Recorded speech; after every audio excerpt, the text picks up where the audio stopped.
Welcome back, listeners, to Sandman Stories Presents, a folklore podcast where I read you to sleep or until the next story. I'm your host, Dustin. If you want more Sandman, I have extra stories that are too spicy for the main feed available on my Patreon. You can even join at the free tier and get everything. Today we are back in the Panchatantra, translated by Ryder. In the previous chapter, we were dealing with a story within a story. Here we see the plover and the ocean's outcome, and we start to see some of Victor's treachery bear fruit. Let's return to Garuda listening to a tale. Chapter 23. The Lion and the Ram. In a part of a forest was a ram separated from his flock.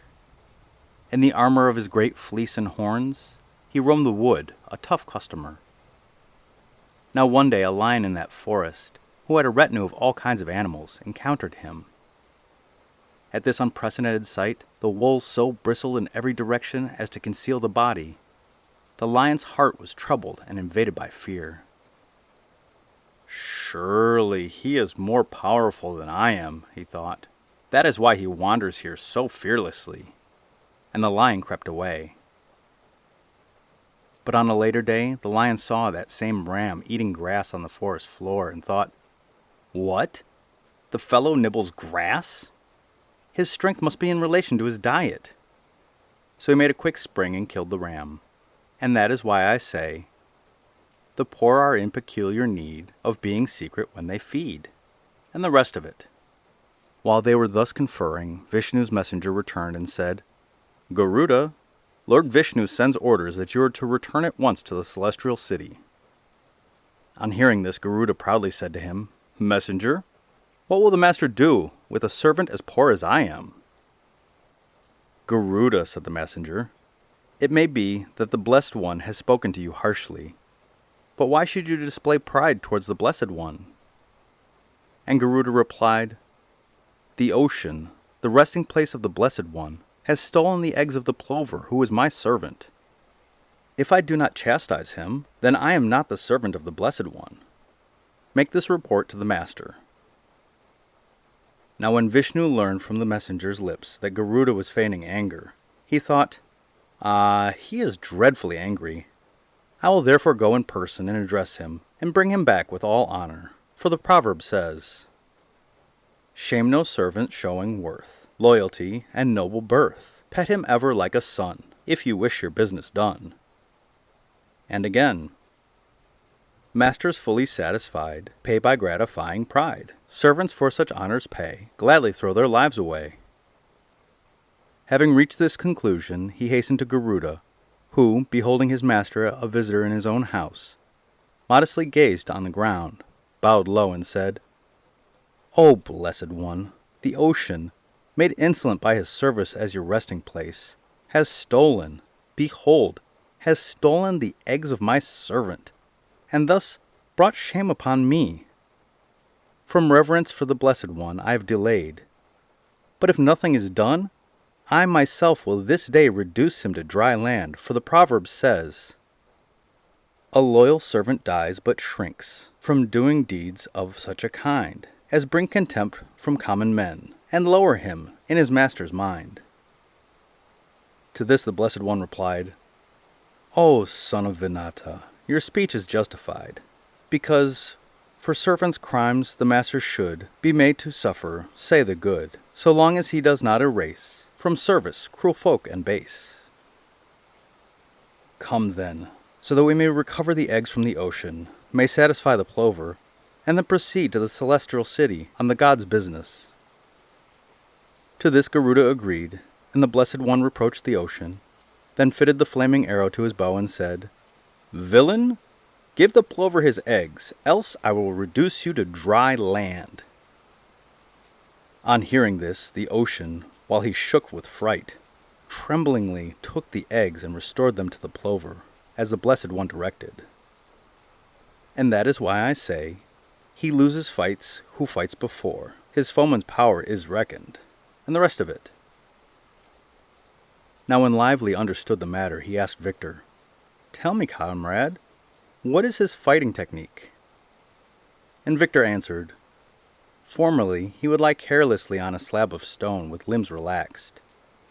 If today his tail is drawn in at the very first, if his forepaws are bunched up and his ears are pricked up, and if he is watching for you while you are still far off, then you may understand that he has treachery in mind. Hereupon Victor visited Cheek, who asked, "What have you accomplished?" And he replied, "I've already set them at odds with each other." "Have you really done it?" said Cheek. And Victor answered, "The outcome will show you."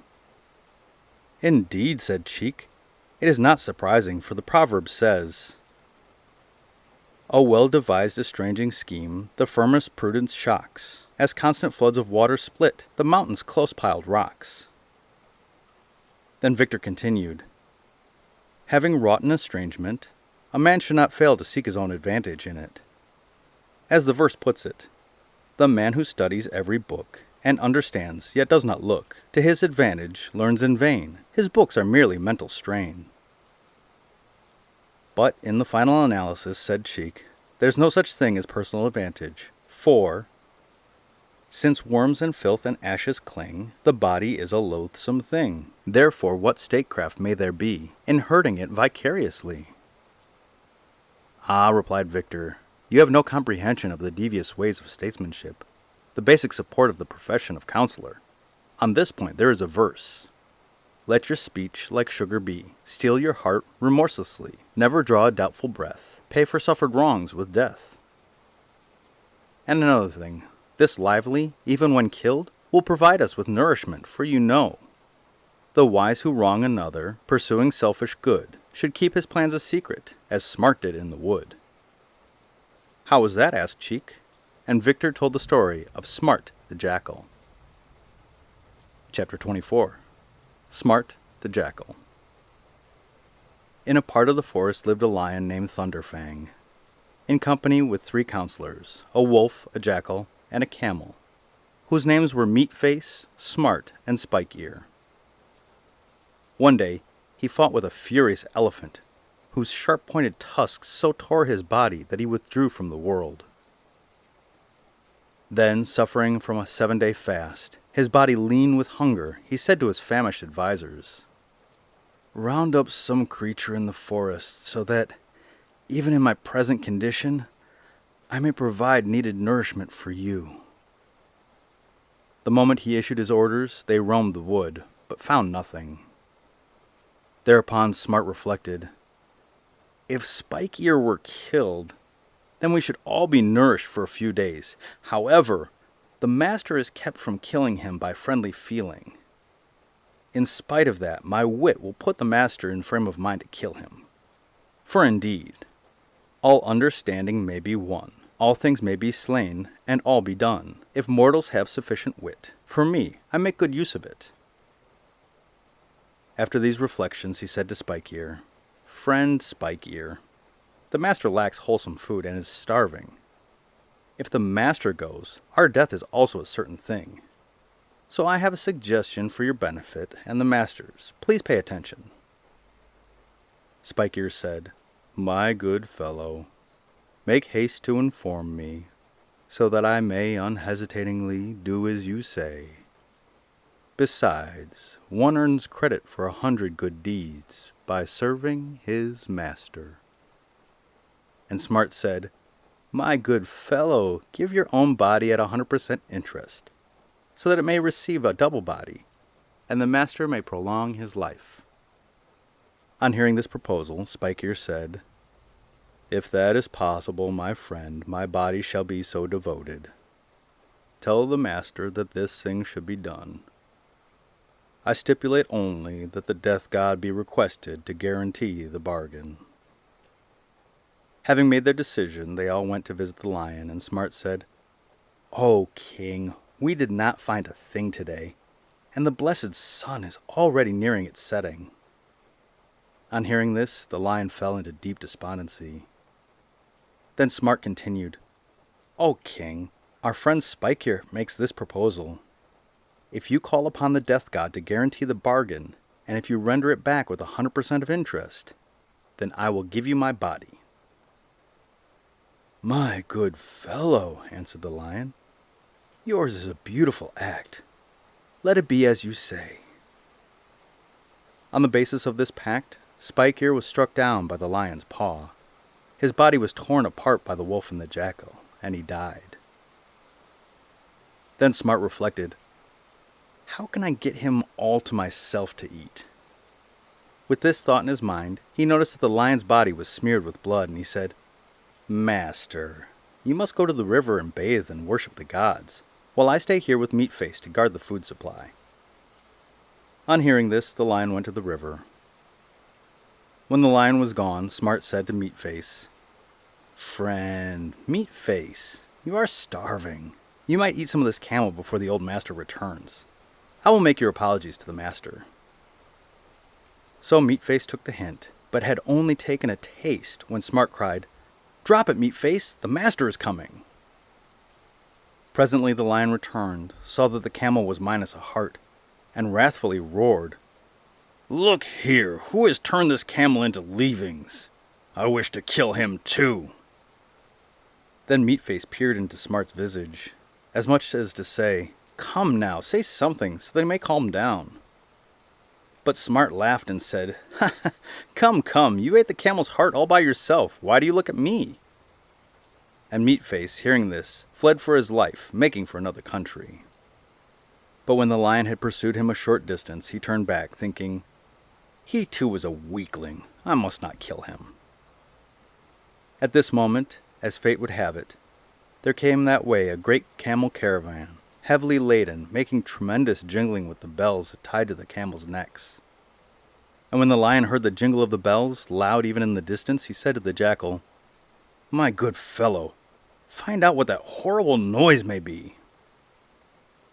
On receiving this commission, Smart advanced a little into the forest, then darted back and cried in great excitement, "Run, master, run if you care, run!" "My good fellow," said the lion, "why terrify me so? Tell me what it is." And Smart cried, "Master, the death god is coming, and he is in a rage against you because you brought the untimely death of his camel and had him guarantee the bargain. He intends to make you pay 1,000-fold for his camel. He has immense pride in his camels. He also plans to make inquiries about the father and grandfathers of that one. He is coming. He is near at hand." When the lion heard this, he too abandoned the dead camel and scampered for dear life.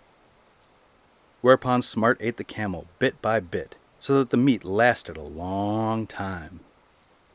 And that is why I say, the wise who wrongs another, pursuing selfish good, and the rest of it. Now when Victor was gone, Lively reflected, "What am I to do? Suppose I go elsewhere? Then some other merciless creature will kill me, for this is a wild forest. Indeed, when the master is furious, it is not possible even to depart. For the proverb says, 'Impunity comes not by fleeing far away. The long arms of the shrewd make careless sinners pay.' My best course is to approach the lion. He may regard me as a suppliant, might even spare my life." Having thus set his mind in order, he started very slowly with troubled spirit. And when he perceived the lion in the posture foretold by Victor, he sank down at some little distance, thinking, "Ah, the unfathomable character of kings. As a proverb says, "'Tis a house with serpents crawling, wood with beasts of prey appalling, lotus pond where blossoms smile over the lurking crocodile. Spot that sneaking rogues deface, with repeated slanders base. Timid servant never learns whither kingly purpose turns." Rusty, for his part, perceived the bull in the attitude predicted by Victor, made a sudden spring at him. And Lively, though his body was torn by sharp claws as formidable as thunderbolts, also scored the lion's belly with his horns, contrived to break away from him, and stood in fighting posture, ready again to gore. At this point, Cheek perceived that both of them, red as dock trees in blossom, were intent on killing each other. And he said reproachfully to Victor, "You dunderhead! In setting these two at enmity, you have done a wicked deed. You have brought trouble and confusion into this entire forest, thus proving your ignorance of true nature of statecraft. For the saying runs, those are counselors indeed, wise in statecraft who succeed in composing reckless strife that unhindered threatens life. Those on petty purpose bent, keen to visit punishment, quick in wrong and folly bring risk to kingdom and to king. Ah, poor fool!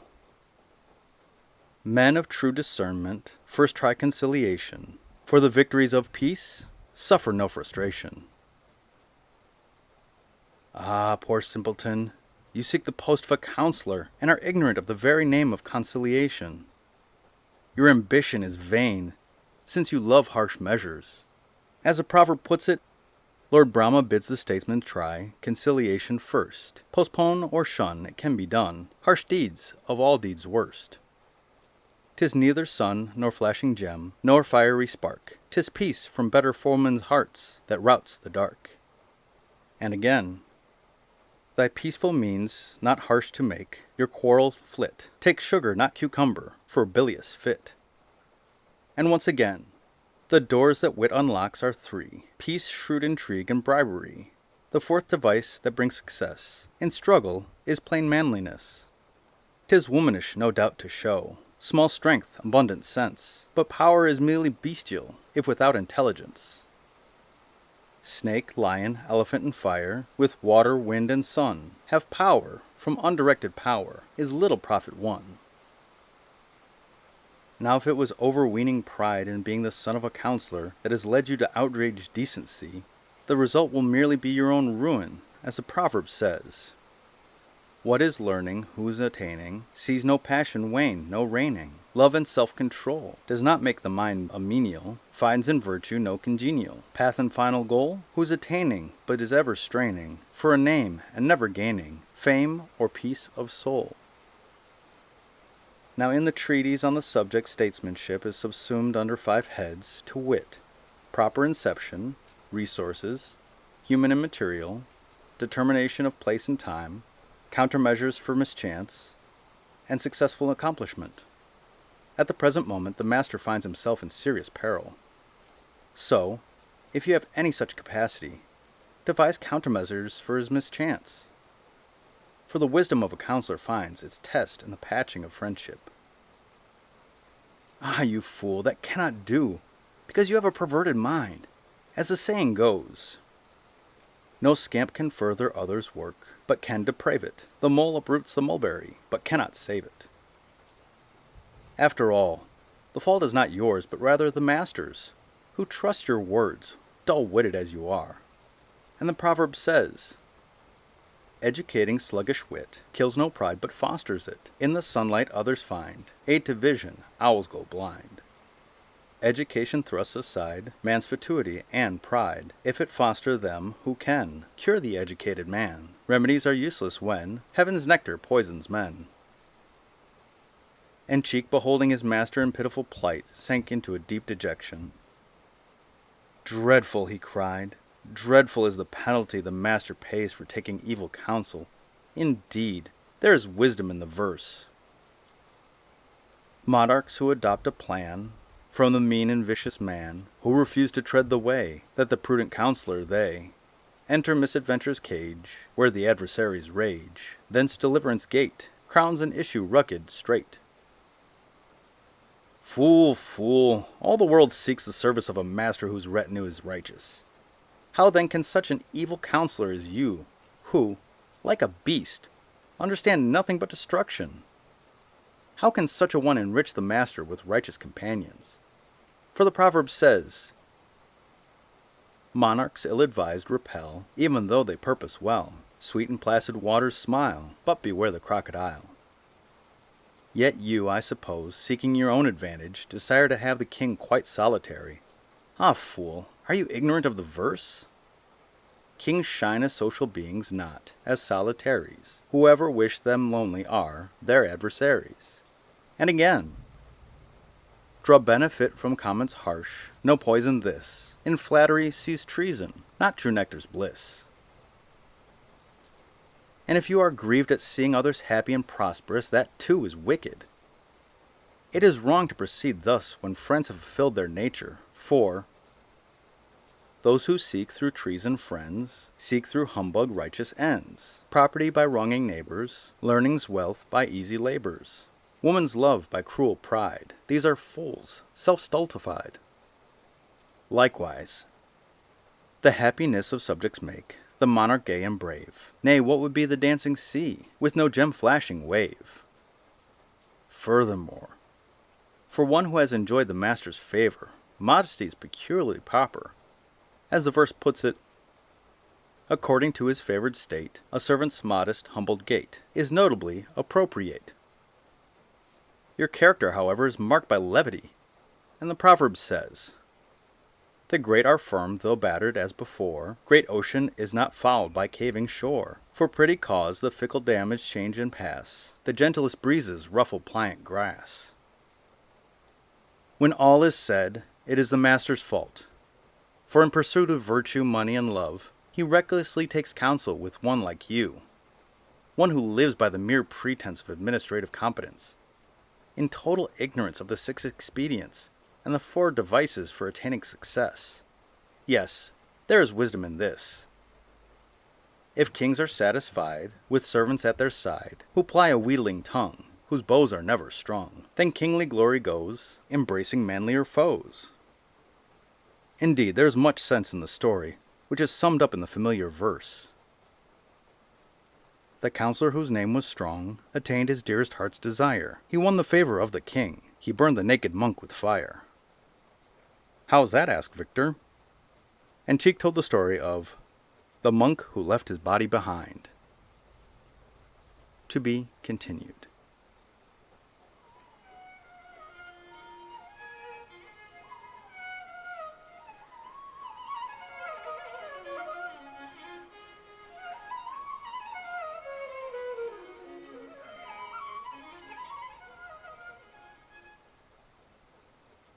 Thank you, and good night.